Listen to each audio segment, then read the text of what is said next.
Days in Goa, because along with the BRICS-BIMSTEC summits, India will also be having key bilaterals with heads of other countries during the next 2 days.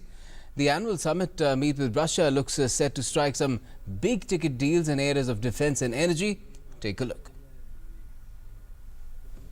Apart from the two-day BRICS and BIMSTEC summits beginning Saturday, another significant event in Goa is the annual Indo-Russian bilateral summit meet. Prime Minister Narendra Modi and Russian President Vladimir Putin are expected to discuss relations between the two countries at length. The leaders will assess ties between India and Russia during the 17th annual summit meet.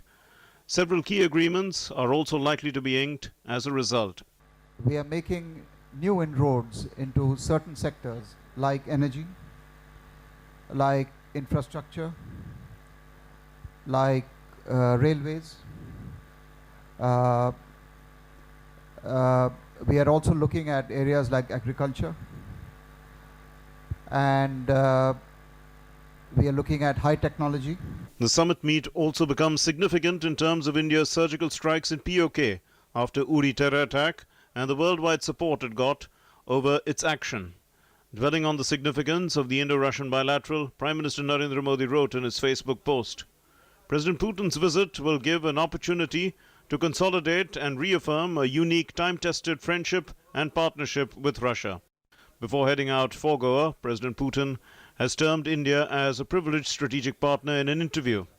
He said Russia has remained India's leading supplier of advanced weapons and defense technology, and BRICS nations stand with India in the fight against terrorism.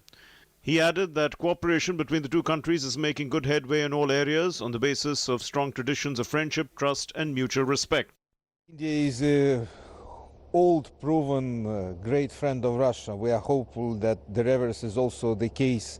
We know this from practical action of the Indian leadership that moves very deliberately toward full implementation of our declarations, of solemn declaration on comprehensive strategic partnership.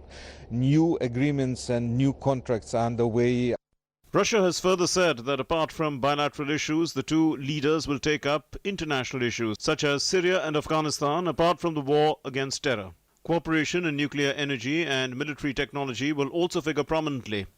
Ahead of the meet, India and Russia have already finalized a general framework agreement and credit protocol for setting up Units 5 and 6 of the Kudankulam nuclear plant. A formal announcement is likely after the summit-level talks.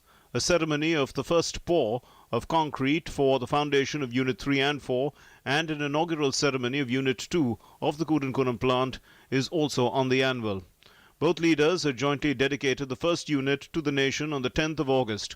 Kudankulam 1 was jointly built by the Nuclear Power Corporation of India and Russia's Rosatom, and it started generating electricity in 2013. This apart, the two nations can sign a multi-billion-dollar deal for S-400 Triumph long-range air defense missile systems. It has the capability to destroy incoming hostile aircraft, missiles and even drones at the range of up to 400 kilometers. The deal will make India only the second country in the world to buy this system from Russia after China. Other likely agreements involve purchase of Mi-17 V5 helicopters, infantry combat vehicles, 2 diesel electrical submarines and lease of a nuclear submarine. India and Russia have been trusted friends for decades. It acquires added significance in the current global scenario. Saturday's summit meet could begin a new chapter in bilateral ties.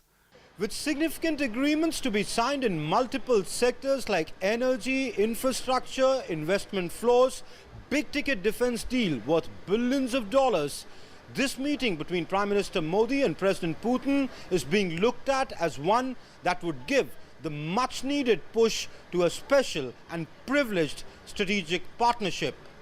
With my colleague Sudhakar Das, Amritpal Singh, with cameraman Anand Prakash, DD News, Goa.